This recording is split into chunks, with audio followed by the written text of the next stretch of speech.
Today is August 24th, and I have been talking about migraine and how they were triggered when they were triggered, and a little bit about obstruction of justice. And that's following my description of a surgery that occurred and then how I was forced to work for a microchip worker after, who observed me for effects of the microchip implantation. And I think instead of going forward, I've gone up to the point where I was basically stuck in Washington State because my travel was obstructed. My freedom of movement was obstructed, more precisely, because of a false suspension put on my license. That occurred in 2005, and I would like to go back a little bit to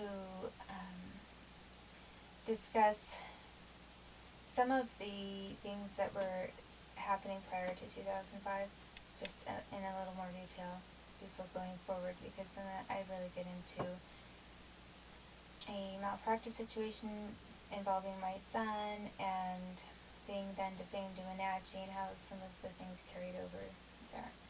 So, some of the things that were happening in Portland, Oregon,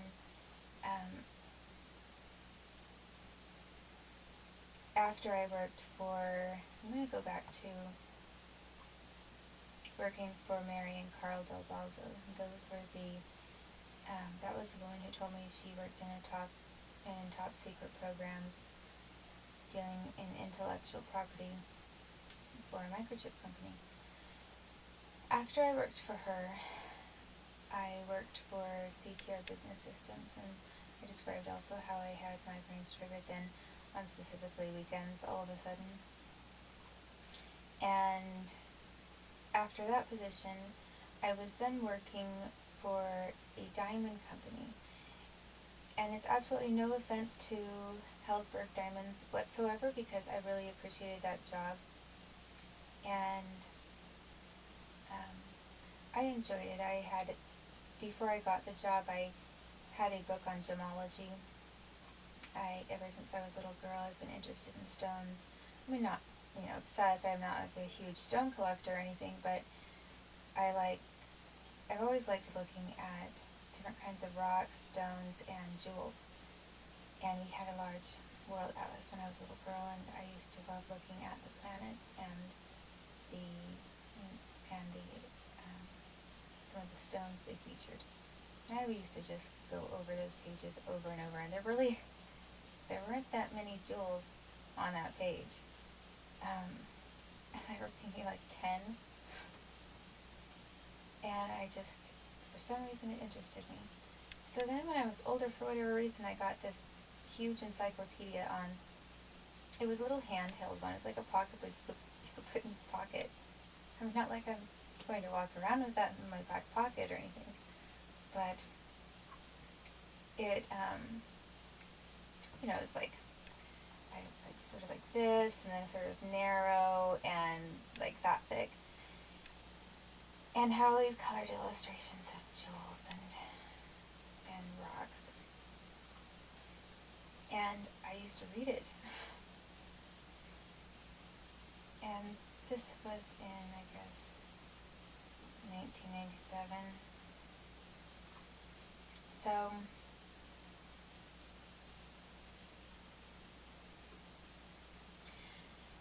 So anyway, I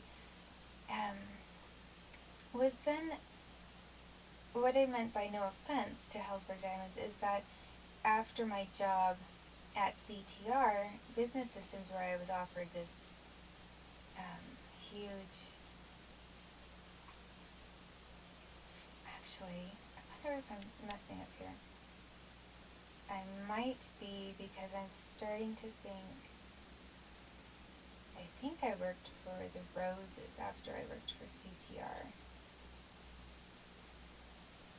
And then I think I got the Hellsberg Diamond job later.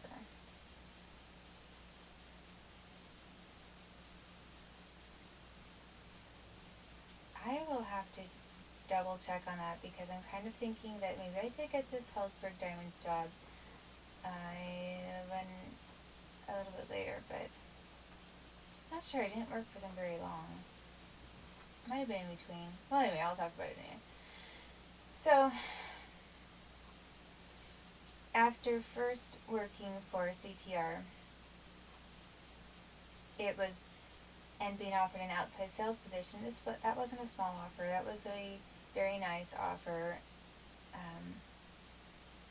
I mean, probably back then in 1997 or so, it was approximately $50,000 a year job at least, and it was somewhat, I think he said something like 40,000 or something, 40,000 base salary, and then any outside sales. I mean, they were working with some large companies, and it would have been a great position. It had, you could fly anywhere,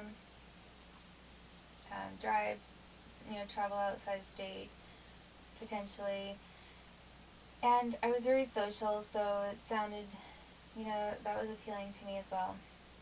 But I turned it down because I was going back to college, and he looked at me like I was just out of my mind and said, why? And I said I'd like to do something that's a little more like human contact, where I feel like I'm directly helping people. So I wanted to go to college, and because I had always intended on that, planned for that, and I just couldn't do it because my parents had made too much money, and I didn't have enough money to go without college loans, and the colleges count parents' income towards that, and anyway, they had too many assets. So I had to wait till I was 24 before I could even consider going to college. So when that time arrived, I pretty much really wanted to go to college, and I was thinking, so what do you want to do? And I was thinking of being, I believe I told him at the time, I was thinking of being a social worker.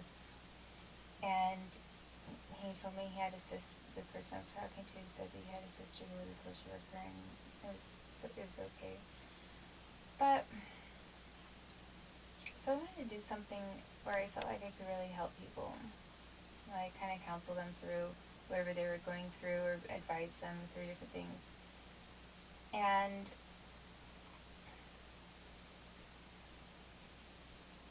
that was, of course, before I discovered my interest in law. But I probably made a mistake in turning that position down. I hadn't maybe thought that I could take the job and also go to college at night. But that's what I did. So then my next position was then working. I couldn't get a job anywhere after that. It was a little harder to get a job, and I went to apply for this job at Hellsberg Diamonds at a mall, shopping mall. And I hated the idea of working in a shopping mall. Hated it. To me, it was just working in a warehouse with no windows.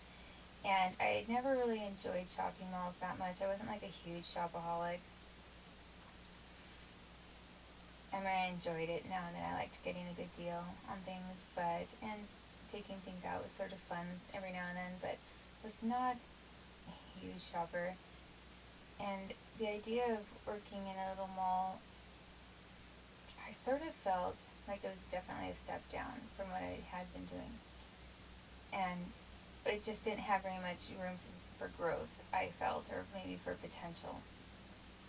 At least that's what I thought. So that's no offense to Hellsberg Diamonds, but then I was working for them, and I really did enjoy working with the diamonds and looking at the diamonds and learning about how to evaluate a jewel.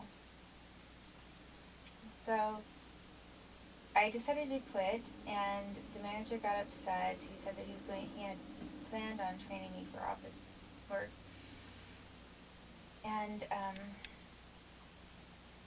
then I remember I wasn't, the strange thing is that I cannot remember being tortured even one time, or, being, I don't say tortured, but having migraines triggered by military any time that I was working in that mall.